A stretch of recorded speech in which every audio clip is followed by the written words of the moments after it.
दोस्तों, आप सभी का बहुत बहुत स्वागत है हमारे चैनल में। इस वीडियो के अंदर अभी हम लोग ह्यूमन बॉडी यानी मानव शरीर, ये काफ़ी ज़्यादा इम्पोर्टेंट टॉपिक है। इससे रिलेटेड 100 क्वेश्चन इस वीडियो में देखने वाले हैं। तो वीडियो पसंद आए वीडियो को लाइक करें, अपने दोस्तों में शेयर कर सकते हैं। चैनल पर नया है सब्सक्राइब करके बेल आइकन प्रेस करें। चलिए शुरू करते हैं। देखिए यहाँ पर हमारा पहला क्वेश्चन दिया गया है, मनुष्य का सामान्य तापक्रम कितना होता है। तो देखिए करेक्ट आंसर बी हो जाएगा। 98.6 डिग्री फ़ारेनहाइट जो होता है ये मनुष्य का सामान्य तापक्रम होता है फ़ारेनहाइट में। और सेल्सियस में पूछा जाए कितना होता है तो 37 डिग्री सेल्सियस। आपको याद रखना है 37 डिग्री सेल्सियस जो है ये सेल्सियस में तापमान होता है और 98.6 डिग्री फ़ारेनहाइट में होता है। तो याद रखना है। आगे बढ़ते हैं। दूसरा क्वेश्चन दिया गया है, मनुष्य शरीर में प्रचुर मात्रा में पाया जाने वाला तत्व कौन सा है। तो देखिए प्रचुर मात्रा में जो तत्व पाया जाता है वो यहाँ पर ऑक्सीजन है। ठीक है, ऑक्सीजन ऑप्शन बी हो जाएगा। आगे बढ़ते हैं। तीसरा क्वेश्चन दिया गया है, मनुष्य के मस्तिष्क का सबसे बड़ा भाग कौन सा है। तो देखिए करेक्ट आंसर ए हो जाएगा। प्रमस्तिष्क जो है ये मनुष्य के मस्तिष्क का सबसे बड़ा भाग है। चौथा क्वेश्चन दिया गया है, मानव शरीर का सबसे बड़ा अंग कौन सा है। मानव शरीर का सबसे बड़ा अंग कौन सा है। करेक्ट आंसर बी हो जाएगा। यहाँ पर ऑप्शन के अकॉर्डिंग देखा जाए तो यकृत जो है ये मानव शरीर का सबसे बड़ा अंग है, लेकिन यदि ऑप्शन में चमड़ा दिया रहता है मतलब स्किन जो होता है ये मानव शरीर का सबसे बड़ा अंग होता है, आपको याद रखना है। लेकिन ऑप्शन में नहीं है तो यहाँ पर यकृत लगा सकते हैं। यकृत मानव शरीर की सबसे बड़ी ग्रंथि है, याद रखना है। और सबसे छोटी ग्रंथि पूछा जाए तो सबसे छोटी जो ग्रंथि है वो है पीयूष ग्रंथि, जिसे पिट्यूटरी ग्रंथि के नाम से भी जाना जाता है। पांचवा क्वेश्चन दिया गया है, परमाणु रिएक्टर में मंदक और प्रशीतक के रूप में किसका प्रयोग किया जाता है। तो मंदक और प्रशीतक के रूप में भारी जल, जिसका अणु सूत्र होता है D2, भारी जल का प्रयोग किया जाता है मंदक के रूप में। मानव रक्त का पीएच मान कितना होता है। मानव रक्त का पीएच मान कितना होता है। करेक्ट आंसर ये हो जाएगा 7.4 जो होता है ये मानव रक्त का पीएच मान होता है। मनुष्य में रक्तचाप किस ग्रंथि के द्वारा नियंत्रण होता है। किस ग्रंथि के द्वारा नियंत्रण होता है। करेक्ट आंसर ये हो जाएगा एंट्रीनल ग्रंथि के द्वारा जो है मनुष्य में रक्तचाप नियंत्रित होता है। मनुष्य शरीर में सबसे छोटी हड्डी कौन सी होती है। सबसे छोटी हड्डी जो होती है वो स्टेपिस होती है। कहाँ पाई जाती है, कान में पाई जाती है सबसे छोटी हड्डी। और सबसे बड़ी हड्डी जो होती है वो फीमर होती है जो कि जांघ की हड्डी होती है। आगे बढ़ते हैं। मनुष्य शरीर में सबसे बड़ी हड्डी कौन सी होती है। तो सबसे बड़ी हड्डी तो बता ही चुके हैं कि फीमर, जांघ की हड्डी सबसे बड़ी हड्डी होती है। बुढ़ापे में कौन सी ग्रंथि लुप्त हो जाती है। तो बुढ़ापा किस ग्रंथि के खत्म होने के कारण से आता है। तो करेक्ट आंसर हो जाएगा ऑप्शन बी, थाइमस ग्रंथि के कारण से, मतलब इसके लुप्त हो जाने के कारण से जो है बुढ़ापा मनुष्य में समय से पहले आ जाता है।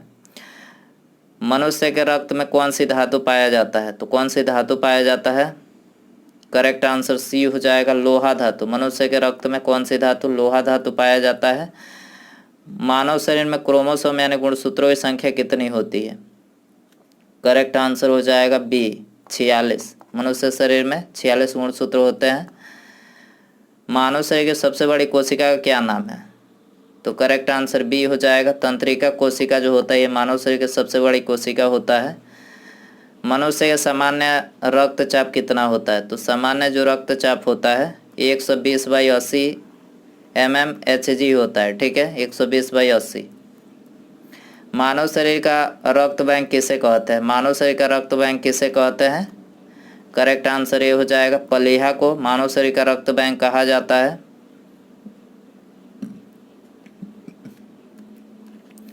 मनुष्य शरीर में सबसे छोटी ग्रंथि कौन सी होती है। सबसे छोटी ग्रंथि तो देखिए ये तो बता ही चुके हैं कि सबसे छोटी जो ग्रंथि वो पिट्यूटरी होती है और मस्तिष्क के पिछले भाग में पाई जाती है, जिसे मास्टर ग्रंथि के नाम से भी जाना जाता है।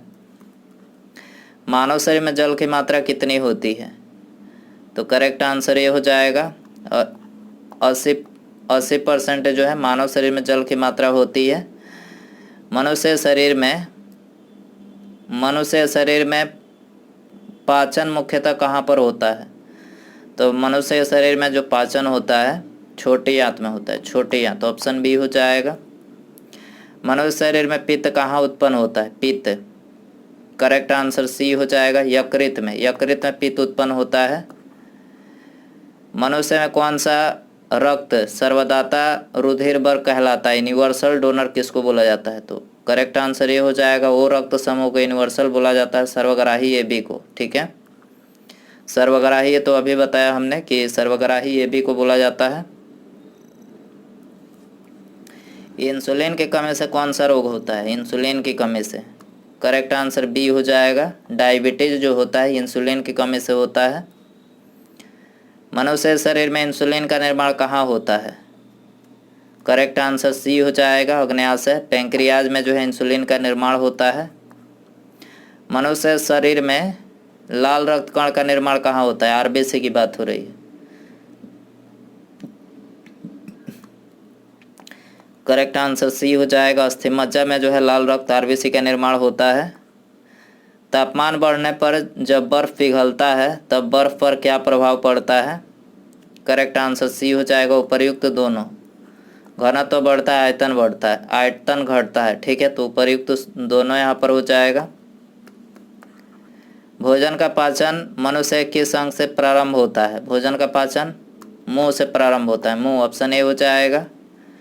मानव शरीर के किस अंग को हमारे शरीर का रासायनिक कारखाना कहा जाता है? करेक्ट आंसर बी हो जाएगा, लीवर को जो है रासायनिक कारखाना कहा जाता है। मानव शरीर के किस अंग से नेफ्रॉन का संबंध है? तो देखिए करेक्ट आंसर बी हो जाएगा, उत्सर्जन प्रणाली जो है ये नेफ्रॉन का इसका संबंध है। निम्नलिखित में से कौन मानव त्वचा को रंग प्रदान करता है? करेक्ट आंसर ये हो जाएगा, मेलानिन जो होता है ये मानव की जो त्वचा होती है उसको ये रंग प्रदान करता है। हीमोग्लोबिन का मुख्य घटक है। करेक्ट आंसर ये हो जाएगा, RBC हीमोग्लोबिन का मुख्य घटक है। विटामिन शब्द सर्वप्रथम किसने प्रयोग किया था? करेक्ट आंसर ये हो जाएगा, सी फंक ने विटामिन शब्द का प्रयोग सबसे पहले किया था। विटामिन को किन दो प्रकार में वर्गीकृत किया गया है? तो करेक्ट आंसर हो जाएगा, पानी में घुलनशील विटामिन और वसा में घुलनशील, दो प्रकार में वर्गीकृत। उपर्युक्त दोनों यहाँ पर करेक्ट हो जाएगा। कौन सा विटामिन वसा में घुलनशील होता है? तो देखिए वसा में घुलनशील vitamin A, D, E, K। तो देखिए यहाँ पर ऑप्शन ई हो जाएगा करेक्ट, उपर्युक्त सभी। कौन सा विटामिन जल में घुलनशील होता है? जल में तो विटामिन B और C जो होता है ये जल में घुलनशील होता है। उपर्युक्त दोनों यहाँ पर करेक्ट हो जाएगा। विटामिन के अध्ययन को क्या कहा जाता है? तो करेक्ट आंसर ए हो जाएगा, विटामिनोलॉजी। विटामिनोलॉजी जो है विटामिन के अध्ययन को कहा जाता है। विटामिन ए का रासायनिक नाम क्या होता है? करेक्ट आंसर ए हो जाएगा, रेटिनॉल जो होता है विटामिन ए का रासायनिक नाम होता है। कौन सा विटामिन रक्त का थक्का बनाने में मदद करता है? करेक्ट आंसर ए हो जाएगा, विटामिन के जो होता है रक्त का थक्का बनाने में मदद करता है। किस विटामिन में कोबाल्ट पाया जाता है? करेक्ट आंसर बी हो जाएगा, विटामिन B12 में जो है कोबाल्ट पाया जाता है। विटामिन क्या होते हैं? विटामिन क्या होते हैं? कार्बनिक यौगिक होते हैं। क्या होते हैं? कार्बनिक यौगिक। गोल्डन धान में सर्वाधिक मात्रा में कौन सी विटामिन पाई जाती है? गोल्डन धान में तो करेक्ट आंसर ए हो जाएगा, गोल्डन धान में विटामिन ए सर्वाधिक मात्रा में पाया जाता है। निम्नलिखित में से यौगिक किस समूह को सहायक आहार कारक कहा जाता है? सहायक आहार कारक। करेक्ट आंसर सी हो जाएगा, विटामिन को कहा जाता है। सूर्य का प्रकाश त्वचा में उपस्थित इर्गेस्टिरॉल को किस विटामिन में परिवर्तित करता है? तो देखिए यहाँ पर ऑप्शन डी करेक्ट हो जाएगा, विटामिन डी में जो है ये परिवर्तित करता है। विटामिन ई का महत्वपूर्ण स्रोत कौन सा है? विटामिन ई का महत्वपूर्ण स्रोत कौन सा है? करेक्ट आंसर सी हो जाएगा, गेहूं अंकुर का जो तेल होता है ये विटामिन ई का महत्वपूर्ण स्रोत होता है। विटामिन किस भाषा का शब्द है? करेक्ट आंसर ये हो जाएगा, विटामिन लैटिन भाषा का शब्द है, लैटिन। हमारे शरीर में किस विटामिन का उत्पादन उच्च दर पर होता है? करेक्ट आंसर ये हो जाएगा विटामिन डी का जो उत्पादन होता है हमारे शरीर में उच्च दर पर होता है। निम्नलिखित में से कौन सा विटामिन हमारे शरीर में संश्लेषित होता है? करेक्ट आंसर डी हो जाएगा, कोई भी विटामिन नहीं संश्लेषित होता है। मानव शरीर में विटामिन ए कहाँ संचित होता है? करेक्ट आंसर ये हो जाएगा यकृत में। विटामिन ए कहाँ संचित होता है? यकृत में। किस विटामिन की कमी के कारण बाल सफ़ेद हो जाते हैं? तो देखिए विटामिन B6 और विटामिन B12 ये दोनों विटामिन की कमी के कारण से बाल सफ़ेद होते हैं। ऑप्शन सी हो जाएगा उपर्युक्त दोनों। कपास के बीज किस विटामिन से भरपूर होते हैं? तो करेक्ट आंसर बी हो जाएगा विटामिन ई जो होता है, कपास का जो बीज होता है विटामिन ई से भरपूर स्रोत होता है। विटामिन B6 का रासायनिक नाम क्या होता है? करेक्ट आंसर बी हो जाएगा पायरिडॉक्सिन जो होता है विटामिन B6 का रासायनिक नाम होता है। विटामिन B7 का रासायनिक नाम क्या होता है? करेक्ट आंसर सी हो जाएगा बायोटिन जो होता है विटामिन B7 का रासायनिक नाम होता है। विटामिन सी का रासायनिक नाम क्या होता है? करेक्ट आंसर सी हो जाएगा स्कर्बिक अम्ल जो होता है विटामिन सी का रासायनिक नाम होता है। सूर्य के प्रकाश से कौन सा विटामिन मिलता है? करेक्ट आंसर डी हो जाएगा विटामिन डी जो होता है ये सूर्य के प्रकाश से मिलता है। पुरुषों या महिलाओं में जनन की बीमारी किस विटामिन की कमी से होता है?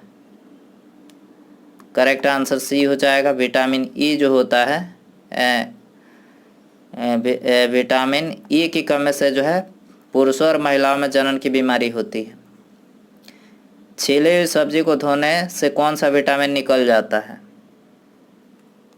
करेक्ट आंसर सी हो जाएगा विटामिन सी। छीली हुई सब्जियों को धोने से निकल जाता है। कैल्शियम की कमी मुख्य रूप से किस विटामिन के अभाव में होती है? करेक्ट आंसर ये हो जाएगा विटामिन डी के अभाव की कमी से होता है। ठीक है, कैल्शियम की कमी।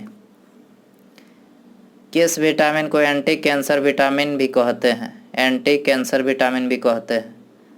करेक्ट आंसर ये हो जाएगा विटामिन ए को एंटी कैंसर विटामिन भी कहते हैं। हमारे शरीर में कौन सा विटामिन सबसे तीव्रता से बढ़ता है? करेक्ट आंसर डी हो जाएगा विटामिन डी। यह हमारे शरीर में अधिक तीव्रता से बढ़ता है। किस विटामिन को सौंदर्य विटामिन भी कहते हैं? तो करेक्ट आंसर डी हो जाएगा विटामिन ई को जो है सौंदर्य विटामिन भी कहते हैं। साइनोकोबाल्मिन क्या है? साइनोकोबाल्मिन क्या है? तो विटामिन B12 जो होता है ये साइनोकोबाल्मिन का रासायनिक नाम होता है। साइनोकोबाल्मिन जो होता है ये विटामिन B12 का रासायनिक नाम होता है। ठीक है, उस ग्रंथि का नाम बताएं जो अन्य अंतःस्रावी ग्रंथियों के कार्य को नियंत्रित करता है। करेक्ट आंसर ये हो जाएगा पिट्यूटरी ग्रंथि जो होती है ये अन्य अंतःस्रावी ग्रंथियों के कार्य को नियंत्रित करता है। मानव शरीर की कौन सी कोशिकाएं प्रायः मानव शरीर के सैनिक कहलाते हैं? मानव शरीर की कौन सी कोशिकाएं प्रायः मानव शरीर के सैनिक कहलाते हैं? करेक्ट आंसर बी हो जाएगा WBC कहलाते हैं। माइक्रोस्कोप के माध्यम से देखे जाने वाले कोशिकाओं, ऊतकों और अंगों के माइक्रो एनाटॉमी का अध्ययन क्या कहलाता है? तो करेक्ट आंसर सी हो जाएगा ऊतक विज्ञान हिस्टोलॉजी। यहाँ पर ऑप्शन सी उपर्युक्त दोनों ही करेक्ट हो जाएगा। बेरिएट्रिक सर्जरी किसी व्यक्ति के डैश में परिवर्तित करते हैं? Bariatric surgery. Correct answer C हो जाएगा पाचन तंत्र। किसी व्यक्ति के पाचन तंत्र में परिवर्तित करते हैं। ठीक है, बेरिएट्रिक सर्जरी। मादा पुष्प के किस भाग में निषेचन होता है?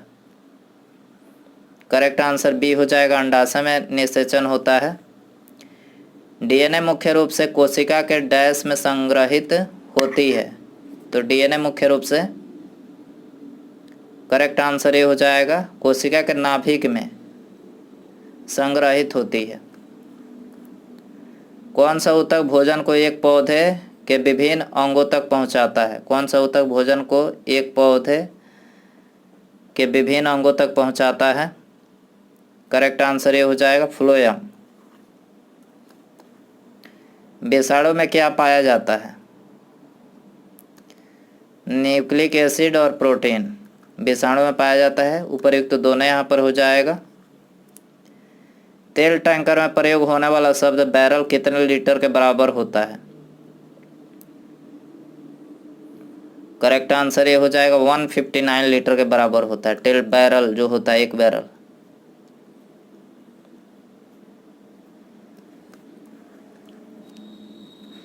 न्यूक्लियस के बाहर डीएनए कहाँ पाया जाता है? करेक्ट आंसर ये हो जाएगा, माइटोकॉन्ड्रिया में जो है न्यूक्लियस के बाहर डीएनए पाया जाता है। नवजात बच्चों बीसीजी का टीका कब दिया जाता है? करेक्ट आंसर सी हो जाएगा, 48 घंटे के भीतर। नवजात जो बच्चे होते हैं उनको बीसीजी का टीका 48 घंटे के भीतर दिया जाता है। ग्लूकोमा रोग का संबंध मानव शरीर के किस अंग से है? करेक्ट आंसर डी हो जाएगा, आंख से। ग्लूकोमा रोग का जो संबंध है आंख से है। मानव वृक्क विकार किसके प्रदूषण के कारण होता है? करेक्ट आंसर सी हो जाएगा, कैडमियम के प्रदूषण के कारण से होता है। किस वैज्ञानिक ने डीएनए का विश्लेषण सबसे पहले किया था? करेक्ट आंसर बी हो जाएगा, वाटसन और क्रिक ने डीएनए का विश्लेषण जो है सबसे पहले किया था। जन्म से पहले बच्चे में लिंग का निर्धारण किया जाता है। माँ का भ्रूण में, माँ का जो भ्रूण होता है उसमें लिंग का निर्धारण किया जाता है। थायराइड ग्रंथि के खराब होने का मुख्य कारण क्या है? करेक्ट आंसर डी हो जाएगा, आयोडीन की कमी से थायराइड ग्रंथि का खराब होने का मुख्य कारण है। वात परागन किसके द्वारा होता है? करेक्ट आंसर सी हो जाएगा, वायु के द्वारा वात परागन होता है। निम्न में से किसमें प्रति ग्राम प्रोटीन की मात्रा सबसे अधिक होती है? तो करेक्ट आंसर सी हो जाएगा, सोयाबीन में जो है प्रोटीन की मात्रा जो होती है वो सबसे अधिक होती है। कौन सा हार्मोन स्तन से दूध निकालने में मदद करता है? जब बच्चा स्तन से दूध निकालने में मदद करता है, तो यहाँ पर करेक्ट आंसर ये हो जाएगा, प्रोलैक्टिन हार्मोन। Prolactin hormone. उभयचरो थलचर जल थलचर के अध्ययन संबंधित विज्ञान को क्या कहते हैं? तो देखिए इसको करेक्ट आंसर ये हो जाएगा, उभय सूर्प विज्ञान। उभय सूर्प विज्ञान कहते हैं। किस पोषक तत्व की कमी से आंखों की बीमारी रतौंधी होती है? करेक्ट आंसर सी हो जाएगा, विटामिन ए की कमी से जो है आंखों की बीमारी रतौंधी होती है। किस इंसान को हाइपरमेट्रोपिया है? नेत्र रोग विशेषज्ञ उसकी दृष्टि को ठीक करने के लिए किस प्रकार के लेंस का सुझाव देंगे? तो करेक्ट आंसर बी हो जाएगा, उत्तल लेंस का सुझाव देंगे। हाइपरमेट्रोपिया है तो ठीक है। आगे बढ़ते हैं। हीमोग्लोबिन और मायोग्लोबिन दोनों के गठन के लिए डैश की आवश्यकता होती है? तो करेक्ट आंसर सी हो जाएगा, आयरन की आवश्यकता होती है हीमोग्लोबिन और मायोग्लोबिन दोनों के गठन के लिए। मृदा संरक्षण की उस विधि को क्या कहते हैं जिसमें तटीय प्रदेशों और शुष्क प्रदेशों में पवन की गति को रोकने के लिए वृक्ष कतारों में लगाए जाते हैं ताकि मृदा आवरण को बचाया जा सके? तो इसको रक्षक मेखलाएं कहते हैं, रक्षक मेखलाएं। ऑप्शन ए हो जाएगा। नेरिस फेरेटिमा यानी केंचुआ तथा हिरुडिनेरिया रक्त सूचक जोंक है, ये किस संघ का उदाहरण है? तो देखिए करेक्ट आंसर बी हो जाएगा, एनेलिडा संघ के उदाहरण है। दूध का रंग किस प्रोटीन के कारण होता है? करेक्ट आंसर सी हो जाएगा, कैसिन के कारण से होता है दूध का रंग। जीवाणु की खोज किसने की थी? एंटोनी लीवेनहॉक ने जीवाणु की खोज किया था। एक विशेष कार्य करने वाले समान कोशिकाओं के समूह को क्या कहा जाता है? करेक्ट आंसर ये हो जाएगा, इसको ऊतक बोला जाता है। जब कोई मनुष्य सोया होता है तब आरबीसी की संख्या पर क्या असर होता है? करेक्ट आंसर ये हो जाएगा, आरबीसी संख्या कम हो जाता है। श्वेत प्लेग को आमतौर पर किस नाम से जाना जाता है? करेक्ट आंसर बी हो जाएगा, क्षय रोग के नाम से जाना जाता है श्वेत प्लेग को। प्रकाश संश्लेषण वनस्पति कोशिकाओं में स्थित डैश में होता है। प्रकाश संश्लेषण वनस्पति कोशिका में स्थित डैश में होता है।